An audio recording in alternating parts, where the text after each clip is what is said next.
പ്രിയപ്പെട്ടവരെ നമസ്കാരം. മായന്നൂർ കയാമം റോഡ് നവീകരണത്തിൻ്റെ ഭാഗമായി ഇവിടെ മായന്നൂർ കടവ് ഭാഗത്ത് കാന നിർമ്മിക്കുകയുണ്ടായി. കഴിഞ്ഞ നവംബർ അവസാനത്തോടു കൂടി കാന JCB വെച്ച് കീറുകയും ഏകദേശം ഡിസംബറോട് കൂടി കാനയുടെ നിർമ്മാണം പൂർത്തീകരിക്കുകയും ഉണ്ടായി. ഈ കാനയുടെ മുകളിലായിട്ട് ഇടേണ്ട സ്ലാബുകളാണ് ഈ കൂട്ടി ഇട്ടിരിക്കുന്നത്. സ്ലാബ് ഇടാത്തത് മൂലം കാന മുഴുവൻ വള്ളികൾ പടർന്ന് മൊന്ത പിടിച്ച് കിടക്കുകയാണ്. കണ്ടോ, ഈ കാണുന്നത് നിങ്ങൾ നോക്കൂ. ഈ കാനയുടെ മുകളിൽ ഇടേണ്ട സ്ലാബും ഇതിനോടൊപ്പം പണി കഴിപ്പിച്ചിരുന്നു.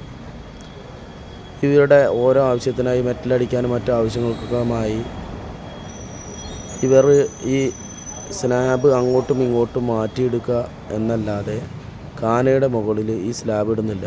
പല സ്ലാബുകളും മുറിഞ്ഞു പോയ അവസ്ഥയിലാണ്. JCB ഉപയോഗിച്ച് അങ്ങോട്ടും ഇങ്ങോട്ടും മാറ്റുന്നത് കൊണ്ട് പല സ്ലാബുകളും തകരാറുകൾ അടക്കം സംഭവിച്ചിരിക്കുകയാണ്.